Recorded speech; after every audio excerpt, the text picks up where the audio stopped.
අපොස සාමාන්‍ය පෙළ ගණිත විෂයේදී රුක්සටන් හා ඒ සම්භාවිතාවෙන් ගණනය කිරීම ලැබෙනවා. අපි පන්ති කාමරයේදී විෂය නිර්දේශයට අනුව මේ රුක්සටහන් ඇඳීම සහ එහි සම්භාවිතාව ගණනය කිරීම කරලා තියෙනවා.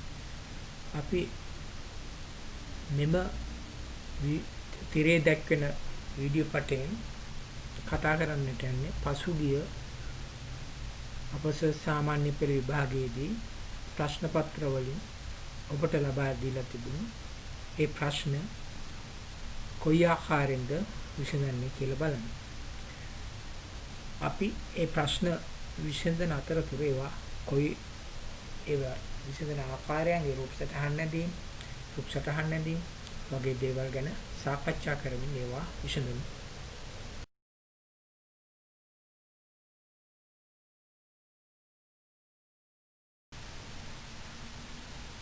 2013 අපොස සාමාන්‍ය පෙළ ගණිත ප්‍රශ්න පත්‍රය දෙසැම්බර් වල පළවෙනි පත්‍රයේ B කොටස ගත්තොත් ඒකේ පස්වෙනි ගැටලුව තියෙනවා මෙන්න මෙහෙම.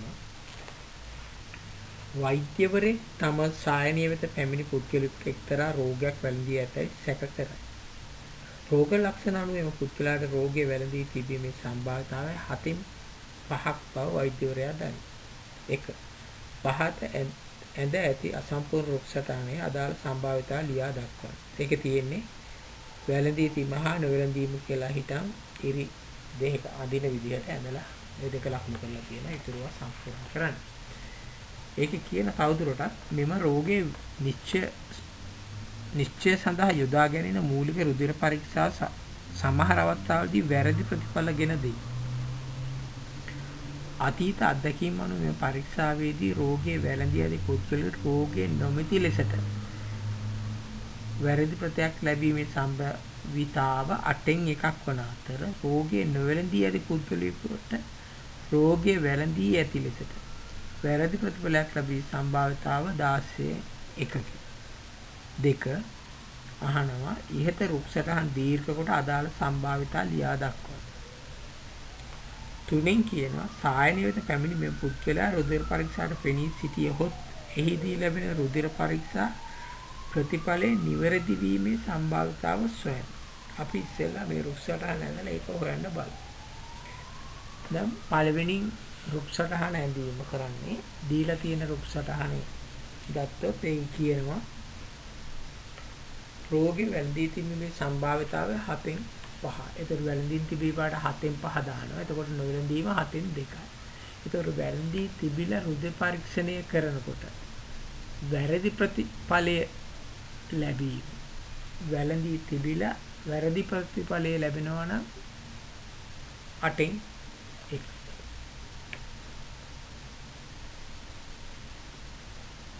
වැළඳී තිබිලා නිවැරදි ප්‍රතිඵල ලැබෙනවා නම් 8න් 7. නොවැළඳී තිබිලා වැරදි ප්‍රතිඵලය ලැබෙන එක 16න් 1 නම් නිවැරදි ප්‍රතිඵල ලැබීම 16න් 15. ඒ විදිහට අපට මේ රුක්සටහන සම්පූර්ණ කරගන්න පුළුවන්. මේ කියලා තියෙන විදිහටයි අපි ලියන්නේ. රෝගේ වැළඳී ඇති පුද්ගල රෝගේ නොමැති ලෙසට වැරදි ලෙස තියෙන්නේ 8න් 1යි.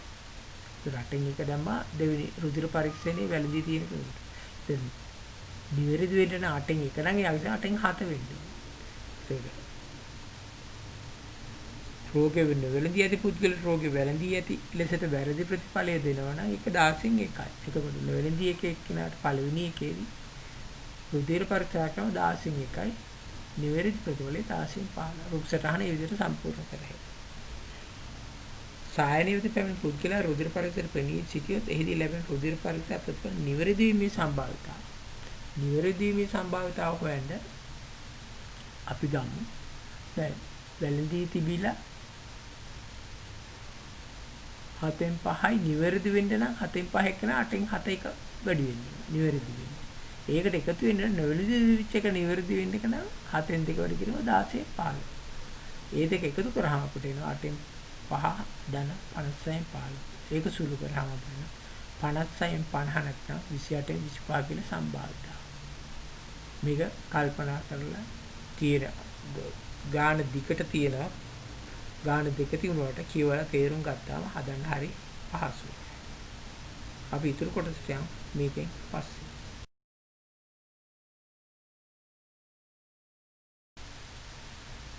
අපි ඒක B කොටසේ තියෙනවා මෙන්න මෙහෙම බෑග් එකේ එකම හැඩේ හා තරමේ සුදු වලලු තුනක් W1 W2 W3 හා කළු වලලු දෙක B1 B2 ඇත.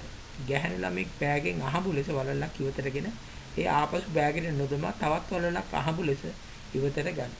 ඉවතටගත් වලලු දෙකම එකම වර්ණයක්. යුක්ත නම් ඇය ඒවා පැලඳ ගන්න. එසේ නොවේ නම් ඇය කිසිදු වලල්ලක් පැලඳ නොගන්න. අදාළ නීති අවකාශයේ පහත දී ඇති කොටු දැලෙහි නිරූපණය කරා. කොටු දැලක් දීලා තියෙනවා W1 W2 W3 B1 B2 කියලා පළමු ගැනීම තිරස් අතරත් සිරස් අතරත් දාපු කොටු දැල මේක අහන ගෑන් ළමයි වලලු පළදා නොගැනීමේ සම්භාවිතාවය සොය. දැන් අපි කොටු දැල සම්පූර්ණ කරමු. එතකොට පළවෙනි සැරේ W1 ගත්තොත් ගැත් එක දාන්න නැති හින්දා දෙවෙනි සැරේ W1 ආපහු ලැබෙන්න බෑ. එතකොට ලැබෙන්න පුළුවන් W2 හරි W3 හරි B1 හරි B2 කියන වල. ඒ ආකාරයට හැම එකක්ම ගත්තාම ඊගව සැරේ ඒක ලැබෙන්නේ නැති හින්දා අනිත් ඒවා දාන්න පුළුවන්. දැන් මේ අවකාශය ගත්තොත් මුළු අවකාශයේ මෙහෙම සිද්ධි බලලු ගැනෙනවා තියෙනවා 20ක්. මුළු සිද්ධීන් තියෙනවා 20ක්. දැන් මේක තමයි කොටු සටහනෙන්ද දැල හදලා තියෙනවා. පළවෙනි කොටස දෙවෙනි කොටසට කියන්නේ ගැහැල්ලාම වලලු පළඳා නොගැනීමේ සම්භාවිතය හොයන්න. අපි දැන් එක්ක ගැහැල්ලාම පළඳින්න එක්ක WW ඒ කියන්නේ දෙකක් WW හම්බෙන්න ඕනේ. එහෙම නැත්නම් BB හම්බෙන්න. එක්ක සුදු වලලු හම්බෙන්න ඕනේ නැත්නම් කළු වලලු දෙකක් හම්බෙන්න. එතකොට අපි බලන්න ඕනේ සුදු වලලු දෙකක් හම්බෙන්නේ කොච්චරක් හම්බෙන්නද කියලා. ඒ වගේම කළු වලලු දෙකක්. එහෙම නැත්නම් අපිට පුළුවන් සුදු වලලුයි කළු වලලුයි සුදු වලලුයි ලැබීමේ අවස්ථා ගන්න කීයද කියලා. එහෙම අරගෙන හොයන්නත් පුළුවන්. දැන් සුදු වලලු දෙකක් ලබා ගැනීමයි කළු වලලු දෙකක් ලබා ගැනීමේ අවස්ථා ගන්න බලමු. එතකොට තියෙන එක 8ක්.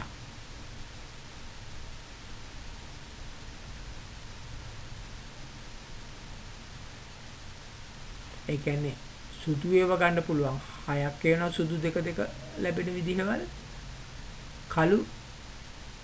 කළු ලැබෙන අවස්ථා දෙකක් තියෙනවා 6යි 2යි එතකොට 8යි. ඒතර 20න් එතකොට අනිත් දෙක ගත්තොත් කළුයි සුදුයි ලැබෙන අවස්ථා 12ක් ඉතුරු වෙනවා. එතකොට වළඳු පළදා නොගැනීමේ අවස්ථා කියලා කියන්නේ වර්ණ දෙකෙන් ලැබෙන අවස්ථා ගන්න ගත්තොත්. ඒතකොට වර්ණ දෙකෙන් 12ක් ලැබෙන හින්දා 20න් 12ක් තමයි මෙහා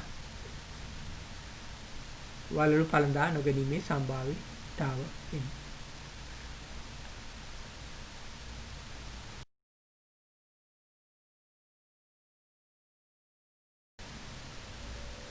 අපි 2012 ගණිත ප්‍රශ්න පත්‍රයේ පළවෙනි කොටසේ B වලට යමු. ඒකේ හතරවෙනි ගැටලුව සටහන් නක් තියෙනවා. හතරවෙනි කොටසේ A කොටස හා B කොටස දෙකක් තියෙනවා. A කොටසේ පළවෙනි එකේනේ යන්ත්‍රයක් තුළ ඇති දැතිරෝධයක් ආරම්භයේදී සමාන සම්භාවිතා සහිත දක්ෂිනාවර්තව හා වාමාවර්තව භ්‍රමණය වේ. එම අවස්ථාවේදී භ්‍රමණ දිශාව දැක්වීමට අඳින ලද අසම්පූර්ණ රුක් සටහනක් පහත දැක්වේ. එහි අදාළ සම්භාවිතාව ලකුණු කරන්න. දක්ෂිනාවර්තව හා වමාවර්තන කියලා P අකුරේ හැඩයට අර රුක් සටහනේ පළවෙනි කොටස ඇඳලා තියෙනවා. දෙක දැතිරෝධයේ මොහොතකට නැවතේ දක්ෂිනාවර්තව හෝ වමාවර්තව භ්‍රමණය වීම ආරම්භ වන්නේ පහත සම්භාවිතා සහිතව. මුල් භ්‍රමණයේ දක්ෂිනාවර්ත වූ ඊළඟ අවස්ථාවේදීද එය එම දිශාවටම භ්‍රමණය වීමේ සම්භාවිතාව 4න් 3යි. මුල් භ්‍රමණයේ වාමාවර්ත වූ ඊළඟ අවස්ථාවේදී එය එම දිශාවට භ්‍රමණය වීමේ සම්භාවිතාව 3න් 1. රුක් සටහන දීර්ඝ කර දෙවෙනි භ්‍රමණයට අදාළ සම්භාවිතා ලකුණු කරනවා. ඒකේ තුන්වෙනි කොටසෙන් දැතිරෝධී අවස්ථා දෙකේදීම එකම දිශාවට භ්‍රමණය වීමේ සම්භාවිතාවය සොයන. 4. දැතිරෝධි මෙම අවස්ථා දෙකේදීම එකිනෙකට විරුද්ධ දිශාවට භ්‍රමණය වීමට වඩා එකම දිශාවට භ්‍රමණය වීමට වැඩි නැඹුරුවක් ඇති බව පෙන්වන්නේ. ඒක B කොටසට ඊට පස්සේ අපි යනවා. දැන් මේක තියෙන්නේ පළමු භ්‍රමණය කියන එකේදී දක්ෂිනාවර්තය හා වාමාවර්තය වෙනවා. මුලින්ම කියන්නේ ආරම්භයේදී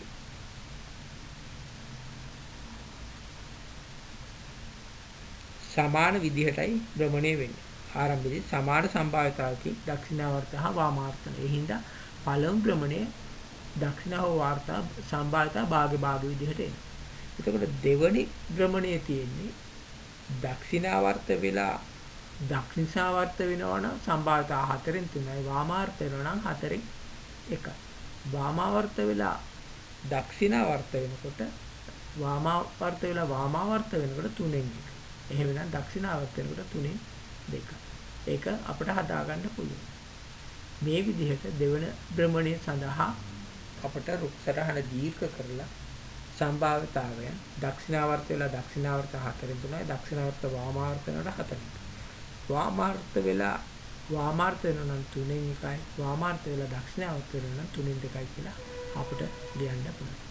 අවස්ථා දෙකේදීම එකම දිශාවට භ්‍රමණය වීමේ සම්භාවිතාව ගතොත් අපිට පේනවා දක්ෂිනාවර්ත නම් තියෙන දෙකෙන් එක වැඩි කිරීම 4න් 3. ධන එකතු කිරීම වාමාවර්ත දෙකෙන් එක වැඩි කිරීම 3. මේ දෙක සුළු කරාම අපිට එනවා 8න් 3 ගන්න 6න් 1 48න් 26. ඒ කියන්නේ 24න් 13 කියලා. අවස්ථා දෙකේදී එකිනෙකට විරුද්ධ දිශාවට භ්‍රමණය වීමේ සම්භාවිතාව. එතකොට දක්ෂිනාවර්ත ඇවිල්ලා වාමාවර්ත යන්න ඕනේ. එහෙනම් දෙකෙන් එක වැඩි කිරීම 4න් 1 එකතු කිරීම වාමාවර්තල් දක්ෂිනාවර්ත දෙකෙන් එක වැඩි කිරීම 3න් 2 කියන එකතු කරගන්න. ඒක සුළු කරාම අපට එනවා මේ 8න් 3 8න් 1 දන 3න් 1 කරාම 24න් 11. දැන් අහනවා අපිට කියනවා මේ වැඩියෙන් එකම දිශාවට භ්‍රමණය වීම වැඩි නැඹුරුවක් තියනවද නැද්ද කියලා අහනවා. දැන් අපිට බැලුවොත් 24න් 13යි 24න් 11යි ගත්තොත් විශාල එක 24න් 13. ඒ කියන්නේ එකම දිශාවට භ්‍රමණය වීම නැඹුරුවක් තියෙනවා. කියන එක අපිට කියන්න පුළුවන්. ඒක මේකෙන් මේ 24න් 13 24න් 11ට වඩා විශාල නිසා අපිට කියන්න පුළුවන් ඒක විශේෂී දිනවා එකම අතර නැඹුරු වීමට වැඩි නැඹුරුවක් තියෙනවා කියලා එකම දිශාවට භ්‍රමණය වීමට.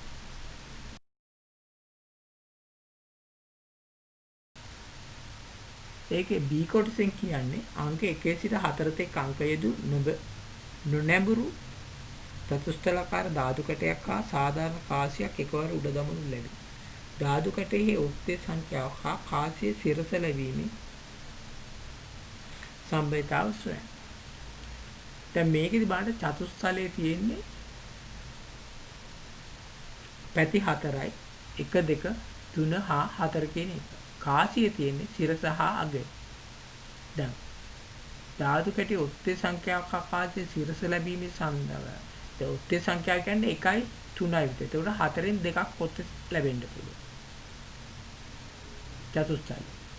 කාසියේ අගය හරි සිරස ලැබීමේ සම්භාවිතාව එකක් ලැබීම දෙකෙන් එකයි. ඒක අපට ඕනේ උත්තරේ ගන්න 4න් 2 වැඩි කිරීම දෙකෙන් 1. උත්තරේ න 4න් 1යි කිය.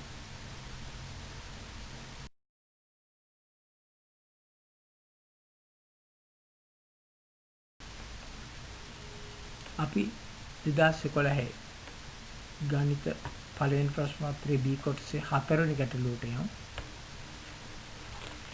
ඒකත් රුක්සටහන අඳින්න තියෙන්නේ සම්භාවිතාවක් හොයන්නයි දෙකම. 4 ඒ කොටස තියෙන තනි පුද්ගලයෙකුට ක්‍රීඩා කළ හැකි පරිගණක ක්‍රීඩාවකදී ක්‍රීඩකයා විසින් මෝටර රථයක් තරඟ වට දෙකක් ධාවනය කළ යුතුයි. තරඟ වටයකදී ජය හෝ පරාජය හෝ යන දෙකෙන් එකක් පමණක් සිදුවේ. ආධුනිකයේ මුල් තරඟ වටේ ජය ගැනීමේ සම්භාවිතාව 5න් 1. 1. ඉතුරු තොරතුරු දැක්වීමට ඇඳි අසම්පූර්ණ රුක් සටහන පාදයක එහි සාකා මත අදාළ සම්භාවිතා සටහන් කරනවා. ඒකේ ජය පරාජය කියලා විතරක් දාපු රුක් සටහන පළවෙනි එක තියෙනවා. ඒකේ ප්‍රශ්නේ දෙක ආධුනිකයක මුල් වටේ ජයගතහොත් දෙවන වටේ ජය ගැනීම සම්භාවිතාව 6න් එකක් වන අතර මුල් වටේ පරාජය වුවොත් දෙවන වටේ ජය ගැනීම සම්භාවිතාව 4න් එකකි. දෙවන වටේ ජය හෝ පරාජය හෝ ලැබීම දැක්වීම සඳහා ඉහත රුක් සටහන් දීර්ඝ කර අදාළ සම්භාවිතා ලකුණු කරයි. ආධුනිකයෙකි තුන්වෙනි එකේදී වට දෙකම පරාජයට පත්වීමේ සම්භාවිතාව සොයයි. 4 එක වටයක් පමණ ජය ගැනීමේ සම්භාවිතාව සොයයි. B කොටස අපි ඊට පස්සේ බලමු මේ කොටස 4. දැන් පළමු වටේ ජය ගන්න එක ආධුනිකේ 5න් 1යි කියලා තියෙනවා. එහෙනම් පරාජය වීම 5න් 4. දෙවෙනි එක ජයගත්ත කෙනෙක් ජය ගන්න එක 6න් 1. ජයගත්ත කෙනෙක් පරාජය වීම එතකොට 6න් 5යි. පරාජය වෙච්ච කෙනෙක් දෙවෙනි වටේ ජය ගැනීම 4න් 1යි දීලා තියෙනවා. පරාජය වීම 4න් 3. මේ විදිහට අපිට රුක් සටහන දීර්ඝ කරලා සම්භාවිතාව ලකුණු කරන්න පුළුවන්. රුක් සටහනක දැන් මේ වගේ ජය පරාජය දෙපැත්තේ තියෙනකොට එකක් 5න් 1 නා අනිත් එක 5න් හැම වෙලෙම දෙක එකතු එක වෙන හින්දා මේ හැම තැනකදී ඒක අපි ඒ විදිහටයි කරන්නේ. අනිත් ඒවා දීලා තියෙන එකක් දුන්නාම ඉතුරු එක ඒ විදිහට හොයාගන්න. දැන් වට දෙකම පරාජය වීමේ සම්භාවිතාව. පළවෙනි වට දෙකම පරාජය වීම සම්භාවිතාව කියන්නේ මොකක්ද? පළවෙනි එකේ පරාජය වීම 5න් 4යි, දෙවෙනි එකේ 4න් 3යි, 5න් 4න් 3න් වැඩි කරා 5න් 3යි සම්භාවිතාව. එක වටයක් පමණ ජය ගැනීමේ සම්භාවිතාව. ගත්තොත් පළවෙනි එක ජය අරගෙන පළවෙනි වටේ අරන් දෙවෙනි එක පරාජය වෙනවා. 5න් 1යි 6න් 5යි. දෙවෙනි එක පරාජය වෙලා ජය ගන්නවා 5න් 4යි 4න් 1යි.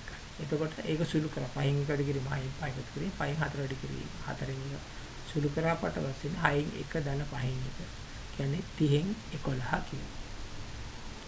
අපි ඒකේ B කොටසට ගියොත් B කොටසදී අහන්නේ එක් සයිරන් කියන්නේ E කියලා කුලකයක් දීලා තියෙනවා 1 2 3 4 5 6 7 8 9 කියන සංඛ්‍යා. මේක A කියන්නේ 10ට අඩු 2හි ගුණාකාරය. B කියන්නේ 10ට අඩු ප්‍රථමක සංඛ්‍යා. නම්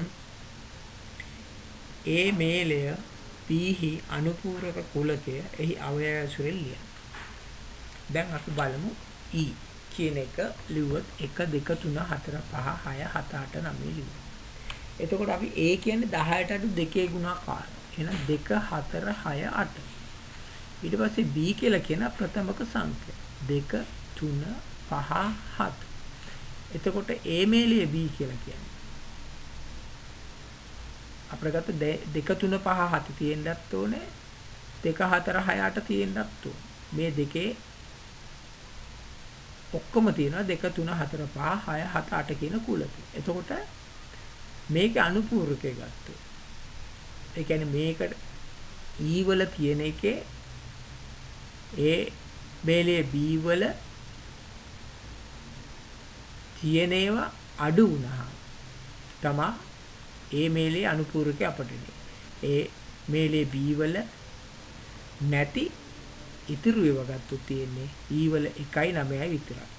එතකොට A මේලේ B වල අනුපූරකය කියලා කියන්නේ 1 9 කියන සංඛ්‍යාව විතරයි. මේ විදිහට අපට ඒ ගැටලු පැහැදිලි කරන්න පුළුවන්, හදන්න පුළුවන්.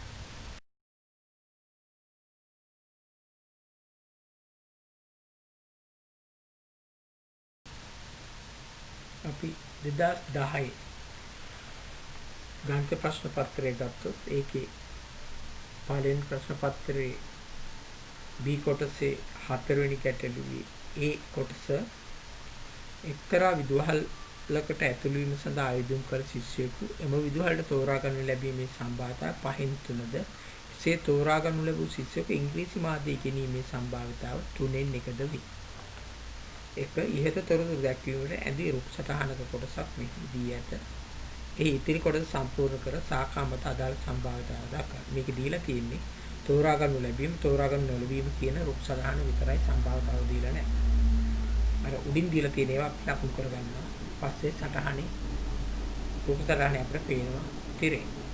දෙක එම විදුහතර ඇතුළු වීමට ආයුධම් කළ ශිෂ්‍යයෙකු එහි ඉංග්‍රීසි මාධ්‍යයේ නොවන පන්තියක ඉගෙනීමේ සම්භාවිතාව සොයන. අපි ඒ කොටස කරලා ඊගා B කොටසට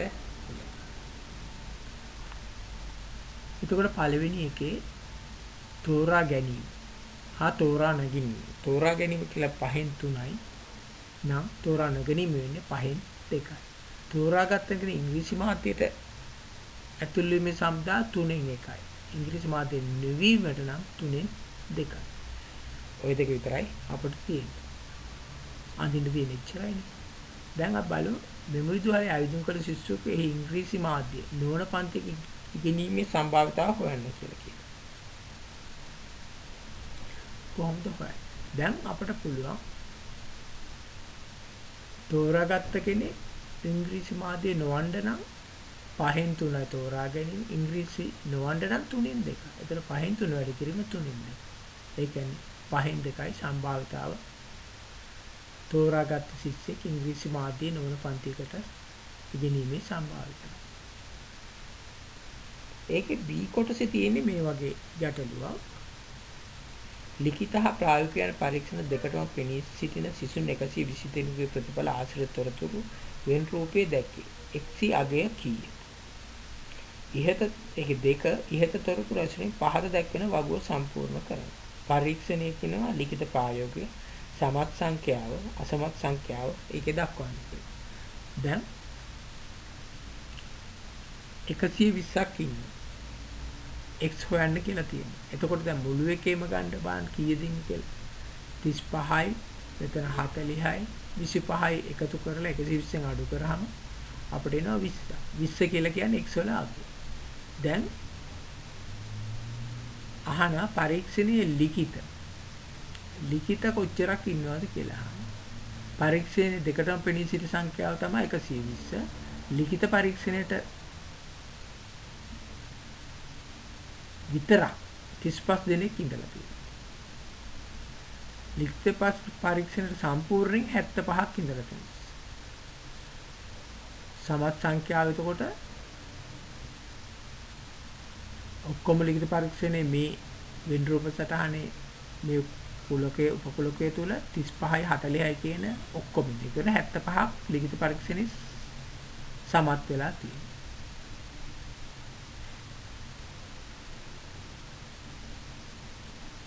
ඊට පස්සේ ප්‍රායෝගික පරීක්ෂණේ සමත් ගාන අය මේ උපකුලයේ ගත්ත 25යි 40යි කියන එකේ ඔක්කොම 65ක් විදිහට. එතකොට ලිඛිත පරීක්ෂෙන් අසමත් ගන්න කියලා කියන්නේ 120න් 75ක් අඩු කරනවා. එතකොට 45. ප්‍රායෝගික පරීක්ෂණෙන් 65යි සමත් වෙලා තියෙන්නේ අසමත් වෙච්ච කොටද හොයාගන්න 120න් 65 අඩු කරනවා. එතකොට 55 අපට ලැබෙනවා. ඒ විදිහටයි මේ ගැටලුව අපි විසඳලා මේ වගුව පුරවන්නේ.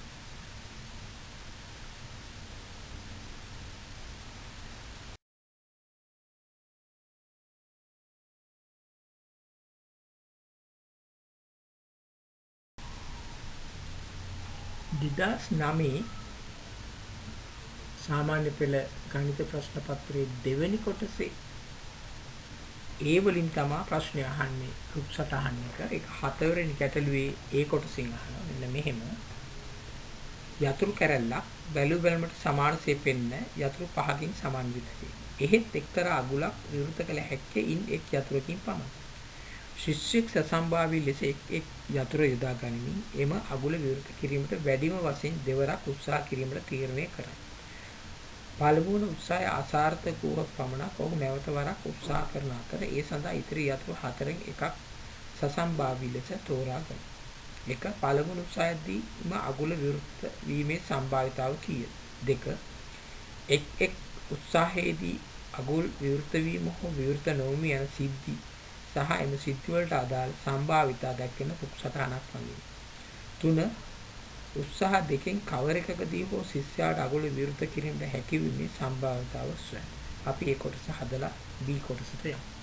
දැන් මේකෙදි අගුල උත්සාහයේදී පළවෙනි එකේදීම විවෘත වීමේ සම්භාවිතාව කියන්නේ යතුරු කැරැල්ලේ පහක් තියෙනවා. එකක් හරියනවා නම් පහෙන් එකයි. කැරලි පහෙන් පළවෙනි එකේම හරියනවා කියන්නේ පහෙන් එකයි සම්භාවිතාවය. දෙවෙනි එක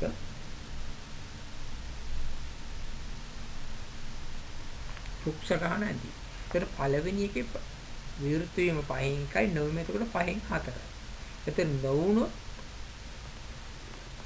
ඊගාව අවස්ථාවේදී දෙවන අවස්ථාව උත්සාහ කරනකොට යතුරු තියෙන 4යි එතකොට විවෘත වීම 4න් 1යි විවෘත නොවීම 4න් 3යි.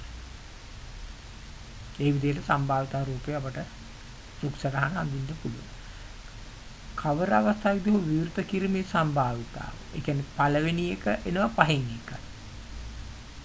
ඊට පස්සේ දෙවෙනි අවස්ථාව එනවා 5න් 4 වැඩි කිරීම 4න් 1. ඒක විවෘත නොවි ඊගාව දෙවෙනි උත්සාහයේත් විවෘත වෙනවා. එතකොට 5න් 4 වැඩි කිරීම 4යි. ඒතර සුළු කරාම 5න් 1 එකතු කිරීම 5න් 1 කියන්නේ 5න් 2ක් කවර අවස්ථාවකදී හෝ විවෘත කිරීමේ සම්භාවිතාවයි. අපි ඊළඟට යම් P කොටස. B කොටසේ තියෙනවා A හා B යනු E සර්වත්‍ර කුලයක උපකුලක දෙකක් වන විට N ඒ කියන්නේ A මේලේ B වල අවයව ගන්න N වරහන් A U union B යන්න NA හා NB සහ NA ඡේදන B ඇසුරින් ප්‍රකාශ කරා. එනයින් NE කියන එක සමානයි 20යි NA 16යි NB 17යි නම් N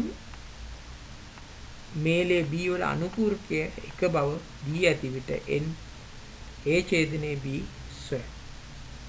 දැන් අපි දන්නවා කුලක ගැටළු වල තියෙනවා N මේලය N වර ඒ කියන්නේ මේලේ A මේලේ B වල N අවයව සංඛ්‍යාව සමානයි N A වල සංඛ්‍යාව A වල අවයව සංඛ්‍යාව B වල සංඛ්‍යාව අඩු කිරීම A ඡේදනයේ B වල තියෙන සංඛ්‍යාවෙන් අඩු වුණා.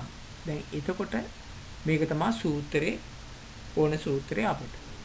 දැන් මේක NE කියන සංඛ්‍යාව E සර්වත්‍ර කුලකයේ තියෙන අවයව සංඛ්‍යාව 20යි.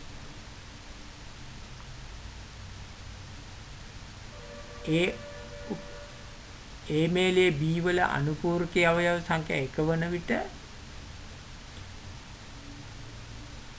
A මේලේ B වල අවයව සංඛ්‍යාව 19ක් වෙනවා. 20ක් තිබිච්ච එක අරක එක නම් මේක 19ක් වෙනවා. එවිට එහෙනම් 19 සමාන වෙන්න ඕනේ 16 දන 17 අඩු කිරීම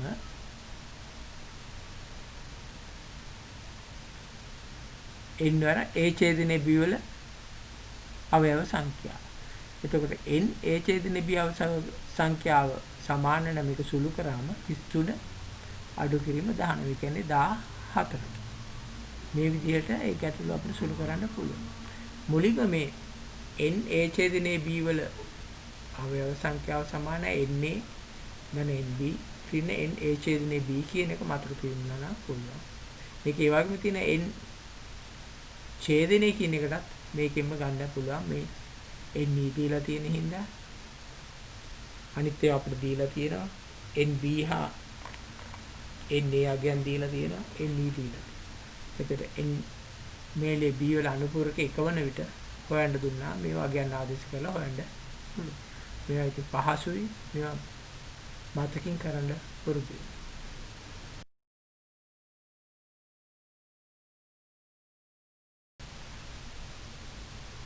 2008 සාමාන්‍ය පෙළ ගණිත ප්‍රශ්න පත්‍රයේ දෙවෙනි පත්‍රයේ ඒ කොටසට තමයි රුක්සටහන් ගණන් ඇවිල්ලා තිබුණේ.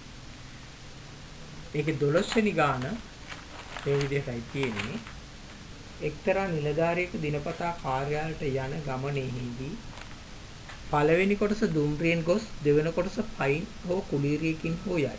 කිසියම් දිනකදී දුම්රිය නියමිත වේලාවට පැමිණීම හෝ ප්‍රමාද වීමත් ඒ අනුව නින්දර පයින් යාම හෝ කුලීරියකින් යාමත් යන සිද්ධි දැක්කෙන අසම්පූර්ණ රුක්සටහනක් දී ඇත. රුක්සටහනක් දීලා තියෙනවා. ඒකේ નિયમિත වේලාවට දුම්රිය පැමිණීම කියන රුක්සටහනේ පළවෙනි එකේදී පළවෙනි කොටසේ 10න් 9 සම්භාවයක් තියෙනවා. දුම්රිය ප්‍රමාද වීම P කියලා දීලා තියෙනවා. දෙවෙනි කොටසේ පයින් යාම Q දීලා තියෙනවා. කොලෙරියකින් යාම 5න් 2 දීලා තියෙනවා. දෙවෙනි කොටසෙම දුම්රිය ප්‍රමාද වීලා යන එකේ පයින් යාම 5න් 1යි කොලෙරියකින් යාම 5න් 4යි කියලා දීලා තියෙනවා. ඊටු කොටස අපි රූප සටහනේ සම්පූර්ණ කරමු. එක P හා Q සම්භාවිතා පිළිවෙලින් ලියා දක්වන්න. දෙක කිසියම් දිනයක මෙම නිලධාරියා ගමනේහි දෙවන කොටස කුළුරියකින් යාමේ සම්භාවිතාව සොයන. 3 දින 50ක් තුළ මෙම නිලධාරියා කාර්යාලයට ගිය ආකාරය පිළිබඳ තොරතුරු 5ක් දැක්වේ. දුම්රිය ප්‍රමාද වූ දින ගණන 5කි දෙවන කොටස කුළුරියකින් ගිය දින ගණන 22කි. දුම්රිය නියමිත වේලාවට පැමිණ ඔහු දෙවන කොටස පයින් ගිය දින ගණන 27කි. දී ඇත වින් රූපයේ අඳුරු කර ඇති පෙදෙස වචනේ විස්තර කර එක්සී අගේ සොයන. මේකේ රූප සටහනක් තියෙනවා වින් රූප සටහන සර්වාත්‍රක වලකී ඊ කියලා තියෙනවා. දුම්රිය ප්‍රමාද වීම හා දෙවන කොටස කුලීරේකින් යාම කියන එක උපකුලක දෙකක් ඡේදනය වෙලා තියෙනවා. ඡේදනයත් x කියලා එකක් තියෙනවා. කුලක දෙකටයි ඊ වලටයි මැද්දේ 27ක් කියලා ලකුණු කරලා තියෙනවා. මේකේ දැන් අපි මේ ටික අපි ගැටලුව හදන්න උත්සාහ කරමු. දැන් මේකේ નિયમિત වේලාවට දුම්රියෙන් යාම 10න් 9 සම්බ. එහෙනම් P හොයන්න. එහෙනම් P කියන්නේ 10න් 1 වෙනවා. දෙවෙනි එකේදී කුලීරියකින් යාම 5න් 2 නම් පයින් යාම වෙන්න ඕනේ 5න් 3. අනිත් ඒවා දීලා තියෙන පයින් යාම හා කුලීරියෙන් යාම කියලා දෙවෙනි අවස්ථාව. එතකොට P කියන එක 10න් 1යි Q කියන එක 5න් 3. දෙවන කොටසෙන් කියලා කියන්නේ નિયમિત දිනයක දෙම නිලධාරියා ගමනේ දෙවන කොටස කුලීරිය යාමේ සම්භාවිතය. ඒතර කුලීරියකින් දෙවන කොටස යාමේ සම්භාවිතාව ගන්න කොහොමද? බලමු දැන් පළවෙනි එක 19 10න් 9යි ඊට පස්සේ කුලීරියකින් යාම 5න් 2යි. ඒ දෙකේ වැඩි කරලා ඒකට එකතු කරන්න ඕනේ. දුම්රිය ප්‍රමාද වෙලා ගිහිල්ලා කුලීරියකින් යාම. ඒක 10න් වැඩි කිරීම 5න් 4. මේ දෙක සුළු කරලා එකතු කරාම අපිට එනවා 50න් 22 ඒ කියන්නේ 25න් 11 කියන. අපි ඊට පස්සේ ඉතුරු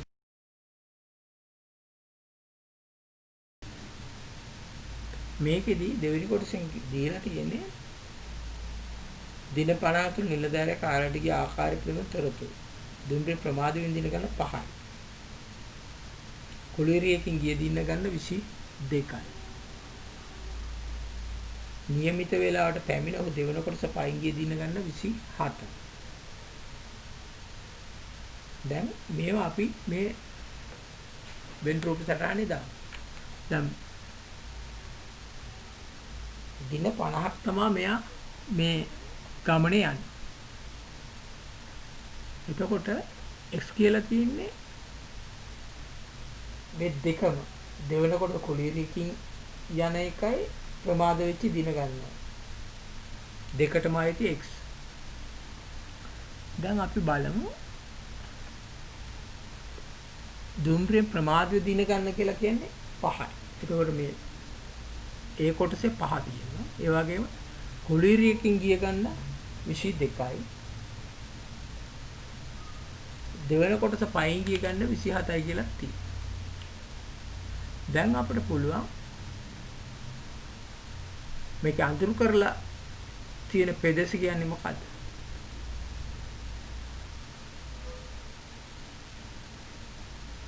දුම්රිය નિયમિત වේලාවට පැමිණලා දෙවෙන කොටස කුලීරියකින් ගිය එක. මොකද මෙතන තියෙන දුම්රිය ප්‍රමාද වෙච්ච එක. දුම්රිය ප්‍රමාද වෙච්ච එක මේ කොටසට අයිති නෑ අඳුරු කරපු කොටස. එහෙනම් નિયમિત වේලාවට පැමිණලා දෙවෙන කොටස කුලීරියකින් ගිය කොටස තමයි මේ අඳුරු කරලා තියෙන්නේ. ඒකේ සම්භාවිතාව කියලා කියන්නේ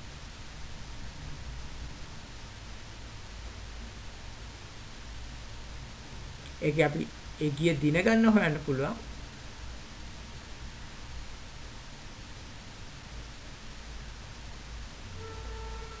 පහරින x ධන 22 ධන 27 කියන්නේ මුළු ටික ඔක්කොම එකතු කරාම x හොයාගන්න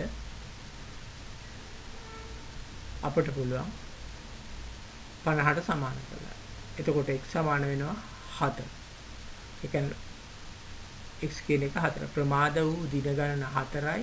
එහෙම වෙලා ප්‍රමාද වෙලයි දෙවෙනි කොටස කුලිරියෙන් ගිය කොටසයි දින 4යි. ඒ ඡේදනය වෙච්ච එක.